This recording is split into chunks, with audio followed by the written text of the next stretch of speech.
हम सबके पास जीने के लिए केवल एक ही जिंदगी है।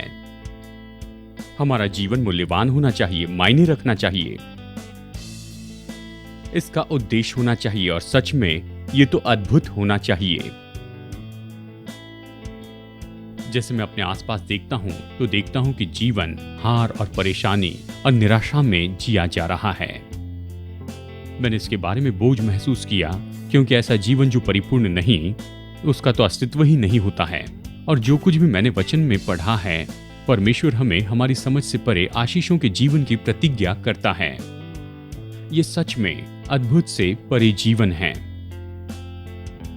तो मैंने अपने कुछ दोस्तों को बुलवाया, ऐसे दोस्त जिनके बारे में मैं सोचता हूं कि इन्होंने अद्भुत से परे जीवन पाया है, कि वो मेरे साथ में बैठे और चर्चा करें कि एक बहुत ही अद्भुत और प्रभावशाली जीवन जीना क्या होता है। हम सैंटियागो में भोजन के लिए एक साथ इकट्ठे हुए और अभी आप जो देखने वाले हैं, ये तो हमारी अद्भुत बातचीत का भाग है।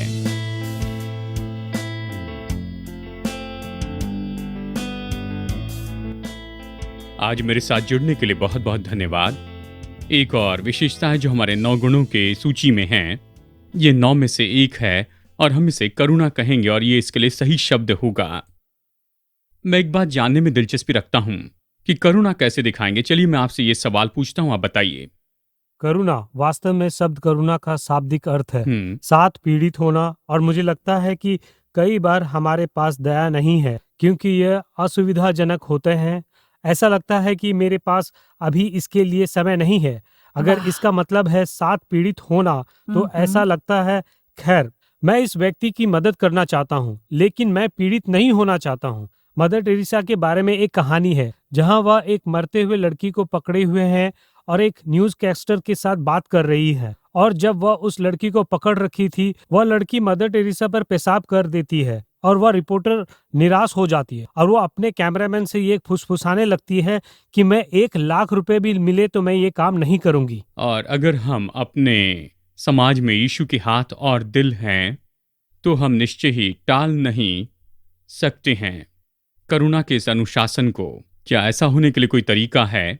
आप अपने अनुभव से बता सकते हैं। मैं कहूँगा फुटबॉल हमें मंच देता है। यहाँ इस खेल की लोकप्रियता की वजह से हम पर गौर किया जाता है, और मैं यह मानता हूँ मुझे उस मंच का उपयोग या प्रबंधन बेहतर तरीके से करना है। दया और सहानुभूति उसके एक अहम भाग हैं। न केवल जिसके लिए प्रभु ने मुझे बुलाया है उसके लिए वफादार रहूं, साथ ही मैं दूसरों के लिए उदाहरण का भी एक कारण बनूं। जवान लोग जो मुझे देखते हैं और हमारे टीम के प्रशंसक, मैं ऐसा मानता हूं दिए गए इस मंच का सही इस्तेमाल करते हुए अच्छा उदाहरण प्रस्तुत करे तो वह दूसरों को वैसा ही करने के लिए प्रोत्साहित करेगा। ऐसा न हो कि यह ख्याति स्वयं के प्रचार प्रसार के लिए हो जाए। खुद के बड़कपन का बयान करने के लिए प्रभु कहते हैं तुम रोशनी बन के चमको। इसलिए मैं उस संतुलन को कायम रखना चाहूंगा। चूंकि प्रभु हमारे हृदय को जांचते हैं, प्रभु के गवाह हों, उन्हें महिमित करने का प्रयास करें। आप यकीनन अच्छा प्रभाव डालेंगे। कई बार मैं सोचता हूँ विश्वासी जो ये सोचते हैं भले कामों से उद्धार नहीं होता है, भूल जाते हैं कि भले कामों के लिए उद्धार हुआ। मैं जानता हूँ कुछ विश्वासी काम के इतने विरुद्ध में है कि जीवन भर कुछ भी काम नहीं करते, लेकिन करुणा हमें जरूरत की ओर लेकर आती है। और जबकि हम नहीं जानते कि वो जरूरत पूरी करने के लिए जो भी चाहिए वो हमारे पास है, लेकिन जब भी उस क्षेत्र में जब हम पहला कदम उठाते हैं तो पाते हैं कि परमेश्वर वहां पहले से है। कभी कभी मैं परिस्थितियों को देखती हूँ और मुझे डर लगता है कि और कहती हूँ मैं क्या कर सकती हूँ, वो क्या छोटी सी चीज है जो कर सकती हूँ। लेकिन परमेश्वर बस ऐसा करने के लिए कहता है तो मैं बस कहती हूँ परमेश्वर मैं बस वो करने वाली हूँ जो कि तुम कहते हो, और बस जो कुछ भी हो आप पर भरोसा करने वाली हूँ। आप इसका इस्तेमाल ऐसा करोगे कि मेरा मन समझ ना पाएगा, लेकिन वास्तव में कहती हूँ परमेश्वर से दया के लिए पूछो। कभी कभी कुछ महसूस नहीं होता तो मैं कहती हूँ परमेश्वर मुझे इस क्षेत्र के लोगों के लिए दया महसूस करने में मदद करो। हम परमेश्वर की इस पृथ्वी पर केवल ऐसे लोग हैं जो सही उद्देश्य के लिए इसे सही तरीके से प्रकट करते चले जाएंगे, और इसलिए करुणा ऐसी मुश्किल बात है जिस पर हमें काम करना है। तो कुछ लोगों को दूसरों की तुलना में इस पर ज्यादा काम करना है, तो कई बार कुछ लोगों के लिए स्वाभाविक रूप में आता है, लेकिन बाइबल कोई और पर्याय नहीं देती है। हमें करुणामय लोग होने के लिए बुलाया गया है। जैसे मैं अपने दोस्तों के साथ में बैठा और हमारी चर्चा के ऊपर मैंने गौर किया, मैंने फिर से एक बार याद किया कि करुणा प्रकट करना ये तो एक निर्णय है, ऐसा निर्णय जो किसी के जीवन को बदल देता है। और अगले कुछ मिनटों में मैं आपको ये बताऊंगा कि कैसे करुणा करने का जीवन बहुत ही जरूरी है अद्भुत से परे जीवन जीने के लिए। करुणा तो एक पल के बारे में है। ये इस बारे में कि मेरे हाथों में क्या है, चाहे पैसा हो, योग्यता या प्रोत्साहन हो, या रोने के लिए कोई कंधा हो। मेरे हाथ में ऐसा क्या है जिससे दूसरे व्यक्ति की मदद हो सके। करुणा तो हमारे जीवन के ऐसे समय के बारे में है जहां परमेश्वर चाहता है कि हम चंगाई देने वाले हो जाएं, सहायक हो और यहां तक कि हीरो हो जाएं। मनुष्य जाति के पूरे साहित्य में करुणामय होने के लिए इससे बड़ा और कोई उदाहरण नहीं है, उस कहानी से बढ़कर जो यीशु ने एक भले सामरी की कहानी बताई थी। भले सामरी की कहानी केवल लूका के सुसमाचार में ही बताई गई है, और इस दृष्टांत में हम ऐसे लोगों से मिलते हैं जिनके पास में जिम्मेदारी थी कि वो करुणामय हो जाएं। उन्होंने कैसे प्रत्युत्तर दिया, ये हमें जानकारी देता है करुणामय लोग होने के नाते हमारे बल के बारे में और हमारी कमजोरी के बारे में। तो चलिए इस कहानी से मैं आपको करुणा के बारे में कुछ उदाहरण देता हूं जो यहां पर बताए गए हैं। सबसे पहले जब हम इस कहानी को पढ़ते हैं तो हम तुरंत जान लेते हैं कि करुणा ये तो कोई पढ़ाई लिखाई से नहीं आती। लूका अध्याय 10 इस तरह से कहता है, और देखो एक व्यवस्थापक उठा और ये कहकर उसकी परीक्षा करने लगा, हे गुरु, अनंत जीवन का वारिस होने के लिए मैं क्या करूं? यीशु ने उससे कहा, व्यवस्था में क्या लिखा है, तू कैसे पढ़ता है? तो व्यवस्थापक ने उसे उत्तर दिया, तू प्रभु अपने परमेश्वर से अपने सारे मन, अपने सारे प्राण और अपनी सारी शक्ति और अपनी सारी बुद्धि से प्रेम रख, और अपने पड़ोसी से अपने समान प्रेम रख। यीशु ने उससे कहा, तूने ठीक उत्तर दिया, यही कर तो तू जीवित रहेगा। परंतु उसने अपने आप को धर्मी ठहराने की इच्छा से यीशु से पूछा, तो मेरा पड़ोसी कौन है? यही मैं चाहता हूं कि आप सबसे पहले जानें कि करुणा पढ़ाई लिखाई से संबंधित नहीं। आप किसी किताब से, यहां तक कि बाइबल में करुणा में होने के बारे में सीख नहीं सकते हैं। यह ऐसी बात नहीं जो यहां पर ऊपर में हो, यह ऐसा है जो यहां नीचे में होती है। यानी करुणा ऐसे पढ़ाई लिखाई से नहीं मिलती, ना ही ये ली जाती है। यीशु ने उसे उत्तर दिया और कहा, एक मनुष्य यरूशलेम से यरीहो को जा रहा था कि डाकू ने घेर कर उसके कपड़े उतार लिए। डाकू ने घेर कर उसके कपड़े उतार लिए और मारपीट कर उसे अधमरा छोड़कर चले गए।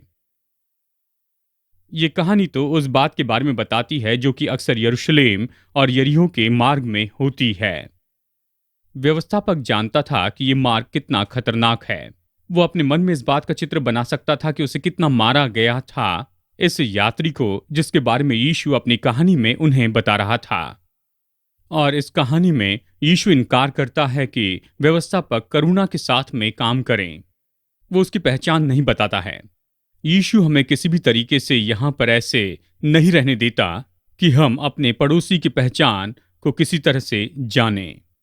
करुणा तो पढ़ाई लिखाई से नहीं मिलती और ना ही ये ली जाती है। ये ऐसी बात नहीं जो सामान्य रूप में करें, लेकिन ऐसी है जिसे हम सटीकता से करते हैं। और तीसरी बात मैं कहूं कि करुणा कभी नहीं डरती है। लूका 10:31 में हम इस तरह से पढ़ते हैं कि कैसे एक याजक उस मार्ग से जाता है, और जब वो उस व्यक्ति को देखता है जिसे डाकुओं ने मारा था, वो उसके पास से चला गया, दूसरी ओर चला गया। कोई तरीका नहीं था कि ये जाने कि ये जिंदा भी है या मर गया है। और वो जान भी नहीं सकता था क्योंकि उस समय धार्मिक व्यवस्था थी कि अगर कोई मर गया है और याजक उसे छू ले तो विधि के अनुसार याजक 7 दिनों तक अशुद्ध माना जाता था। तो याजक ने एक निर्णय लिया, और उसने निर्णय लिया भवन की उस चकाचौंध को देखने के बाद में कि दुख उठाने वाले मनुष्य के दावों को न देखें। वो केवल घायल मनुष्य से दूर नहीं चला गया, लेकिन वो तो सड़क के दूसरी ओर चला गया। और उस दिन याजक ने निर्णय लिया कि उस भवन को इस दुखी मनुष्य के ऊपर में रखें। करुणा ऐसे नहीं जो पढ़ाई से मिले, ऐसे नहीं कि जिसका अध्ययन करें। ये ली नहीं जा सकती जैसे कि आपको कोई महसूसीकरण मिले, और ये किसी से नहीं डरती। जब आप में करुणा होती है तो आपके मार्ग में जो कुछ भी रहता है आप उसके ऊपर से जाते हैं कि उस व्यक्ति की जरूरत पूरी करे, जो आपके मार्ग में पड़ा है। और यह नंबर 4, करुणा मूल्यांकन के अनुसार नहीं है। यह आसान है कि जब मूल्यांकन करते हैं तब हम अपाहिज हो जाए, क्या आप जानते हैं? और व्यापार के क्षेत्र में एक कहावत हम उपयोग करते हैं जिससे हम कहते हैं मूल्यांकन करने से अपाहिज हो जाना। कई बार मूल्यांकन करने में हम इतने व्यस्त हो जाते हैं तो भूल जाते हैं कि हम क्या कर रहे हैं। और बाइबल कहती है लूका अध्याय 10 वचन 32 में कि याजक के जाने के बाद में वहां पर एक लेवी उसके पास में आया। बाइबल में लेवी लोग तो आराधना करने वाले लोग थे, वो गाने वाले लोग थे। और बाइबल कहती है जब वो वहां पर उस जगह पर पहुंचा तो वो वहां आता है, उसे देखता है और फिर चले जाता है। याजक और लेवी कुछ बात बताते हैं जिसे हमें कभी नहीं चूकना चाहिए। धार्मिक काम से वो काम करने वाला व्यक्ति धार्मिक नहीं होता है। क्योंकि आप चर्च में हैं, किसी बोर्ड में सेवा करते हैं, शायद हो सकता है कि आप चर्च में हैं और किसी बोर्ड में हैं, पैरा चर्च ऑर्गेनाइजेशन में धार्मिक काम करते हैं। धार्मिक काम उस काम करने वाले को धार्मिक नहीं बनाते। आप बाहरी रूप में ये सारे काम करते जा सकते हैं, लेकिन आपका अगर दिल सही नहीं है तो इसका कोई अर्थ नहीं है। ये तो मूर्खता है और ये गलत संदेश दे रहे हैं। और करुणा ये सब नहीं है।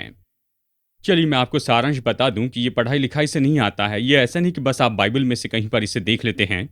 ये कोई काम नहीं है, ऐसे साधारण सा महसूसीकरण नहीं है जिसे आप करते हैं। ये डरती नहीं है, ये किसी भी बात की चिंता नहीं करती, बस केवल जिसको जरूरत है उसे देखती है। ये मूल्यांकन वाली बात नहीं कि इसका मूल्यांकन करने के बाद में आप कुछ करते हैं। करुणा तो एक क्रिया होती है। अब चलिए इस कहानी का बाकी भाग मैं पढ़ता हूं। परंतु एक सामरी यात्री वहां आ निकला, मतलब इस मनुष्य की जगह पर पहुंचा और उसे देखकर तरस खाया। उसने उसके पास आकर उसके घावों पर तेल और दाखरस डालकर पट्टियां बांधी और अपनी सवारी पर चढ़ाकर सराय में ले गया और उसकी सेवा टहल की। दूसरे दिन उसने 2 दिनार निकालकर सराय के मालिक को दिए, यानी 2 दिनार सराय के मालिक को दिए और कहा इसकी सेवा टहल करना और जो कुछ तेरा और लगेगा वो मैं लौटने पर तुझे भर दूंगा। अब देखिए इस कहानी में विचार तो यही होता है कि ऐसे व्यक्ति की देखभाल करने वाले लोग तो वो हैं जो कि याजक हैं या फिर लेवी हैं, वही ऐसे की देखभाल करते हैं। लेकिन यीशु ने यहां पर इस बात को इतने विपरीत तरीके से बताया कि हम ये बात कह सकते हैं कि ये बिल्कुल सही नहीं हो सकता है कि याजक ने मदद नहीं की, लेवी ने मदद नहीं की और एक सामरी ने मदद की। और यीशु ने यहां पर कहा कि जो व्यक्ति इसका पड़ोसी हो सकता था वो तो केवल एक ऐसा व्यक्ति था जो कि एक सामरी था। शायद आप इस बात को नहीं समझेंगे जब तक कि आप ये न समझे कि यहूदी परंपरा में सामरी कौन था। लेकिन सामरी तो एक ऐसा व्यक्ति था, अगर वो कभी इस शास्त्री के सामने आ जाए तो ये शास्त्री उसकी ओर बिल्कुल ध्यान नहीं देगा। यानी सामरी लोग तो यहूदियों से नफरत करते थे और इसके बदले में यहूदी भी सामरियों से नफरत करते थे। यहूदी जो यात्री है वो अपने मार्ग में 100 मील और ज्यादा चलकर जाता था और वो नहीं चाहता था कि वो किसी सामरी की जमीन पर अपने पैर भी रखें। अब यहां पर इन दोनों के बीच में केवल प्रेम की ही कमी नहीं थी, यहां पर इन दोनों के बीच में बहुत ही ज्यादा नफरत थी। यानी क्या ये दिलचस्प नहीं कि सामरी जिससे नफरत की जाती थी उसने यहां पर दया को प्रकट करके दिखाया। जब आप अपने देश में यहां वहां जाते हैं और आप गुड समरिटन हॉस्पिटल के सामने से जाते हैं या गुड समरिटन क्लिनिक के सामने से या गुड समरिटन रिटायरमेंट सेंटर से, तो आप इस बात को जानेंगे कि हमारे संसार में आज भी नए नियम के अनुसार जिया जा रहा है, क्योंकि कि अच्छा सामरी और जो करुणा है ये दोनों एक साथ नहीं चलते हैं। लेकिन आज हमारी परंपरा में काफी समय से है। यीशु ने इस कहानी में सामरी को चुना कि यहां पर शास्त्री और लेवी के ऊपर में दोषों पर और भी मजबूत हो जाए। इस सामरी व्यक्ति ने उस दिन जो कुछ भी किया था उसके कारण मानो उसकी नागरिकता तो इतनी उत्तम हो गई जिसके बारे में आज हम चर्चा करते हैं। तो अच्छे सामरी व्यक्ति ने क्या किया था, यहां पर हम सीखते हैं कि करुणा कैसे काम करती है। सबसे पहले हम सीखते हैं कि करुणा वो है जो हम देखते हैं। ये याजक, लेवी और ये सामरी, उन सभी ने इस मारे हुए व्यक्ति को देखा था, लेकिन उनमें से केवल एक ने उसे देखा, केवल अच्छे सामरी ने उसे देखा। यीशु जो कि सबसे अच्छा और उत्तम सामरी है, जब उसने देखा तभी ये करुणा शुरू हो गई। करुणा इस शब्द का मतलब तो बस यही होता है कि आप देखकर आत्मा की गहराई में उकसाई जाती हैं। मत्ती रचित सुसमाचार में यीशु के बारे में इसका कई बार उपयोग हुआ। यीशु ही वो है जिसने करुणा को दिखाया, बार बार उसने दिखाया। वो तो करुणा का व्यक्ति था। जब उसने ऐसा कुछ देखा जो कि सही नहीं था, जैसे बच्चों की देखभाल नहीं किया जाना या संगी काम करने वाले को भोजन न दिया जाना, तो बाइबल कहती कि वो उनके लिए तरस से भर गया। यहां तक कि अपनी पीड़ा के सबसे गहरे पल में वो तो कभी भी एक पल भी दूर नहीं गया, हमेशा वो करुणा को प्रकट करता चला गया। उसका जीवन जितना मुश्किल होता चला गया, उतने ही ज्यादा लोग उसके पास में मांग लेकर आने लगे और उतना ही ज्यादा वो अपनी मृत्यु के पास जाता गया, तो वो उतना ही प्रेमी करुणामय होता चला गया। जब यीशु ने गिरी हुई मानवता को देखा तो उसने अपने दिल में उन पर तरस खाया, यही तो वचन कहता है। इस कहानी में अच्छे सामरी ने इस व्यक्ति को देखा था जिसे लूटकर बहुत मारा गया था, और बाइबल कहती है कि उसने इस मनुष्य को देखकर उस पर तरस खाया। एक बार फिर से न भूले कि इस पूरी कहानी में जिसकी ओर सबसे ज्यादा ध्यान नहीं दिया, यही तो व्यक्ति है जिसने काम किया। और उसने काम इसीलिए किया क्योंकि उसने इस मनुष्य को देखा था। चलिए इस सारी कहानी का सारांश मैं इस तरह से बताता हूं कि आप में से कितने लोग जानते हैं। अगर मुझे इसका दोषी होने के लिए एक हाथ उठाने के लिए कहें तो मैं अपने दोनों हाथ उठाऊंगा। हम में से कितने लोग अपने आप को सिखाते हैं कि हम अपने समाज में बेघर लोगों को बिल्कुल न देखें? सच है ना? हम उनके सामने से चले जाते हैं और उनकी ओर देखते भी नहीं, क्योंकि हम नहीं जानते कि अब क्या करें। हम जानते हैं सबकी मदद नहीं कर सकते, हमें पता नहीं कि हम कैसे प्रत्युत्तर दें, इसलिए हम अपने आप को दूर रखते हैं। और जब हम जाते हैं तो हम बिल्कुल सीधा देखते जाते हैं, जबकि वो हमारे बगल में यहां पर खड़े होते हैं। और मैं ये नहीं कह रहा हूं कि ऐसा करने में मैं आप सभी से ज्यादा धर्मी हूं, हम सब लोग इस तरह से करते हैं।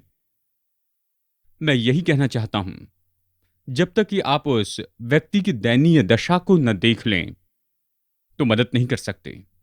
एक शाम के समय मेरी पत्नी ने घर में आकर कहा, मैं आपको बताना चाहती हूं कि आज क्या हुआ। और वो कहीं तो भी बाहर गई थी और वो मंजिल शायद 7 या 11 मंजिल की थी, और उसने देखा एक जवान माँ पार्किंग लॉट में थी और उसके साथ 2 बच्चे थे। मैं सोचता हूं 2 बेटियां थी, और उसने एक छोटा सा साइन वहां पर लगाया था कि उसे कुछ पैसे चाहिए ताकि उसके बच्चे कुछ भोजन कर सके। डायना ने सोचा कि उसके सामने से चली जाएगी और जैसे आगे बढ़ी तो जानना कि वो आगे नहीं जा सकती है। तो फिर मेरी पत्नी तो व्यवहारिक है, तो वो अगले ब्लॉक में वहां पर पिज़्ज़ेरिया में गई और एक पिज्ज़ा खरीद कर वो वापस आई। वो सब वहीं पर थे, तो इन्होंने दोनों बच्चों को पिज्ज़ा दिया और उनकी माँ को कुछ पैसे भी दिए। और अपने आंखों में आंसू लाते हुए उन्होंने कहा कि कभी इन छोटे बच्चों को ऐसे खाते नहीं देखा, इतने भूख के मारे जैसे ये दोनों बच्ची उस पिज्ज़ा को खा रही थी। मेरी पत्नी ने क्या किया, पहली बार उसने देखा लेकिन उन्हें अच्छे से नहीं देखा, लेकिन फिर उसने मुड़कर सच में देखा। मैं चाहता हूं कि आप इस तरह से होने में मदद कीजिए कि हम कभी ऐसे लोग न हों जो कभी किसी की जरूरतों को न देख सके। हमारे समाज की बदसूरती को और हमारे लोगों की जरूरतों को देखें। हम शायद उन सभी लोगों की पूरी मदद न कर पाएं, लेकिन हमें कभी भी उन्हें देखने से रुकना नहीं चाहिए। जब हम उन्हें देखना बंद करेंगे तो हम कभी भी उनकी मदद नहीं कर पाएंगे। करुणा तो वो है जिसे आप देखते हैं, और नंबर 2, करुणा वो है जिसे आप करते हैं। हाल ही में एक पोर्टर ने मुझसे पूछा कि दया और करुणा, इन दोनों के बीच में फर्क क्या है, और मैंने जो उन्हें बताया वो बहुत ही महत्वपूर्ण है। मैंने कहा, दया तुम महसूस करते हैं और करुणा वो है जिसे आप करते हैं। इस भले सामरी ने दूसरे यात्रियों से बढ़कर उस व्यक्ति के लिए किया था। उन्होंने बस देखा, और अगर मैं सही गिनती कर रहा हूं और आप अपने वचनों में इसे अच्छे से देखते हैं, अगर मैंने सही गिनती की है तो हम ये कह सकते हैं कि उसने करुणा के यहां पर 9 अलग अलग काम किए इस जख्मी अनजान मनुष्य पर। और केवल इतना ही नहीं, उसने ये सब कुछ किया अपनी जान जोखिम में डालकर। जरा इसके बारे में सोचिए। इस परिस्थिति में जुड़ने के द्वारा और इस मनुष्य के साथ में सड़क पर रहने के द्वारा ये सामरी भी उसी तरह के व्यवहार का शिकार हो सकता था जो इस मनुष्य के साथ में हुआ था, क्योंकि अगर लुटेरे वहीं पर सड़क के पास में थोड़ी देर और रुके रहते खुद को उसकी जगह पर रखकर देखिए, यह आदमी तो पूरी तरह से पीटा गया था, जमीन पर वो पड़ा है। आप उसके पास में जाकर कहते हैं कि मैं इसकी मदद करना चाहता हूं। जिन्होंने भी ऐसा किया शायद आसपास में ही होंगे। यरियो में मैं जाऊंगा, उसके बाद में 911 पर फोन करूंगा। इस सामरी ने सारी बात की जोखिम उठाई और यह हमें उदाहरण देकर बताता है कि सच्चे प्रेम में हमेशा जोखिम जुड़ी होती है। याजक ने ऐसा नहीं किया, लेकिन इस सामरी ने करुणा के हाथ के द्वारा उस यात्री को छू लिया। उसे रोकने के लिए कोई भी विधि का नियम इतना बड़ा नहीं था। उसने उसके जख्मों को बांधा, उसके घावों को धोया और वो मार्ग में उसे आगे लेकर चला। और यही तो करुणा के काम होते हैं। और जब करुणा की बात होती है तो ये केवल महसूसीकरण से बढ़कर है। करुणा तो वो है जो आप करते हैं। नंबर 3, करुणा इस बारे में कि इसे कैसे करते हैं। और इस कहानी के अंत में यीशु ने उस शास्त्री से पूछा कि इन तीनों में से इसका सच्चा पड़ोसी कौन है। तो शास्त्री ने कहा, वो जिसने उस पर दया की। सामरी ने यही तो किया, उसने दया दिखाई। इस जरूरतमंद मुसाफिर पर दया दिखाई। उसने उसके घाव धोए, उसने दाखरस से उसके जख्म धोए। शायद आप पूछे कि घावों को धोने के लिए दाखरस क्यों लिया। शायद इसलिए कि दाखरस में अल्कोहल कंटेंट होते हैं। और उसने इस मनुष्य के लिए अपनी करुणा दिखाई। और बाइबल कहती कि उसने बड़ी देखभाल और दया से इसे किया। और नए नियम में करुणा के विषय में एक सबसे मुख्य वचन तो यही है। और ये तो इस तरह से बताई गई है जिस तरह से करुणा करते चले जाना चाहिए। पहला पत्रस 3:8 में हम इसे पढ़ते हैं, अतः सबके सब एक मन और कृपा में और भाईचारे की प्रीति रखने वाले और करुणा में और नम्र बनो। क्या किसी ने आपकी कभी मदद की जब आप बहुत बीमार थे? बिना किसी दया या करुणा के। मैं हॉस्पिटल में था, कुछ साल पहले की बात है, और मैं वहां पर ऑपरेशन करने के लिए गया था। मुझे लिम्फोमा कैंसर था। और वहां पर उस हॉस्पिटल में एक नर्स थी। वो वहां पर थी कि मरीजों पर करुणा और दया दिखाएं। और वो तो बहुत ही कठोर ऐसी स्त्री थी, और उनमें कोई भी दया नहीं थी। अगर सर्जरी के बाद में दर्द हो रहा है तो आपको एक बटन दबाना है, तो वो तुरंत आकर आपको एक इंजेक्शन देते हैं। और मैं आपको बताऊं, जब उन्होंने मुझे इंजेक्शन दिया तो 4 फीट की दूरी पर रहकर जो कुछ भी उन्हें करना था उन्होंने किया। और मुझे याद है कि उस इंजेक्शन में 1 औंस भी करुणा नहीं थी। और अगले ही दिन, यानी इस अनुभव के बाद में, मेरी पत्नी मेरे लिए कुछ कार्ड्स लेकर आई। उनमें से एक पर लिखा था, आज सभी लोगों के साथ भलाई करते जाना, क्योंकि बदसूरत नर्स कल से हॉस्पिटल में आने वाली है। और मैंने कहा, नहीं, वो कल रात को ही आ गई है। कल रात से ही वो काम पर आ गई है। देखिए, ये संभव है कि गलत आत्मा के साथ में करुणा के काम करे। कि आप समझ रहे हैं? आप इसे करते हैं और सब जानते हैं कि आप इसे इसलिए नहीं कर रहे हैं क्योंकि आप में करुणा है, लेकिन आपको ये काम करने के लिए तनख्वाह दी जाती है। और यहाँ पर इस परिस्थिति में ये सामरी इस गिरे हुए व्यक्ति के पास में आता है और बड़ी दया के साथ में वो उसकी सारी जरूरतों को पूरी करता है। ये बताना तो बहुत ही मुश्किल है कि चोट खाए व्यक्ति के लिए इसका क्या अर्थ होता है। करुणा तो यही कि आप क्या देखते हैं और क्या करते हैं और इसे कैसे करते हैं। लेकिन करुणा इसके बारे में है कि क्या कीमत चुकाते हैं। हम कभी करुणामय नहीं हो सकते हैं उसकी कीमत चुकाए बिना। कई बार करुणा के लिए समय चुकाना पड़ता है, कई बार ज्यादा चुकाना पड़ता है, लेकिन सच्ची करुणा की तुलना में ये दाम कुछ भी नहीं है। ये तो बस प्रेमी करुणा के साथ मनुष्य के दुखों को प्रत्युत्तर देना है। यीशु ने इस अद्भुत कहानी को बताना पूरा किया और वो शास्त्री की ओर मुड़ता है और उससे कहता है, अब तेरी समझ में जो डाकुओं में घिर गया था, उन तीनों में से उसका पड़ोसी कौन ठहरा। और ये दिलचस्प है कि ये शास्त्री सामरी ये शब्द अपने मुंह से नहीं कहना चाहता था, तो उसने इस तरह से जवाब दिया, वही जिसने उस पर दया की। और स्वामी ने उस शास्त्री से कहा और हमसे भी कहा, जा तू भी ऐसा ही कर। आज जैसे हम इस जरूरतमंद संसार में जी रहे हैं, हम जो मसीह की देह हैं और इस पृथ्वी पर जितने भी लोग हैं, उनमें हमें होना चाहिए जो करुणा दिखाएं। शायद परमेश्वर ने आपको कोई याद दिलाए, जैसे कि मैं यहां पर इसे कह रहा हूं, जिससे आप जानते हैं कि उन्हें करुणा की जरूरत है। आज आप अपने आप को इस कमरे में इन सारी जरूरतों में घिरा देखते हैं। मैं यही घोषित करता हूं कि अच्छा सामरी तो प्रभु यीशु मसीह है। वह ऐसे प्रेम से आपसे प्रेम करता है जो आप नहीं समझ सकते, और आपके लिए उसकी करुणा तो इतनी महान है कि मैं आपको ये बताना चाहता हूं। और वो आपसे बहुत प्यार करता है, और वो नहीं चाहता है कि आप अपने इन बुरे कामों में ऐसे आगे बढ़ते चले जाएं, और वो यही चाहता है कि आप उसके चेले बन जाएं। स्वर्गीय परमेश्वर ने आपसे इतना प्रेम रखा है कि उसने अपने इकलौते पुत्र को यहां पर इस संसार में भेज दिया। और बाइबल कहती कि वो आया, वो हमारे मध्य में चला फिरा, और वो हमारे बीच में रहा, और वो तो एक सिद्ध व्यक्ति था। पुराने नियम में हमें बताया गया, जब वो भवन के सामने बलिदान लेकर आते थे तो वो तो निर्दोष और निष्कलंक होना चाहिए था। परमेश्वर का मेमना जो कि यीशु मसीह है, वो तो निर्दोष था और वो निष्कलंकित था। उसने न कोई बुरा काम किया, न कोई बुरा विचार सोचा। वो सिद्ध जीवन जिया परमेश्वर के सिद्ध पुत्र के रूप में। एक दिन वो क्रूस के ऊपर चढ़ गया। परमेश्वर के मेमने के रूप में उसने अपनी जान दे दी ताकि हमारे पापों से हमें क्षमा मिले। बाइबल कहती है कि पाप की जो मजदूरी है वो तो मृत्यु है, और जब हम पाप करते हैं तो हमारे पाप के लिए जो दंड है वो तो निश्चय ही मृत्यु है, और उस दाम को चुकाना था और प्रभु यीशु मसीह ने ही उसे चुका दिया।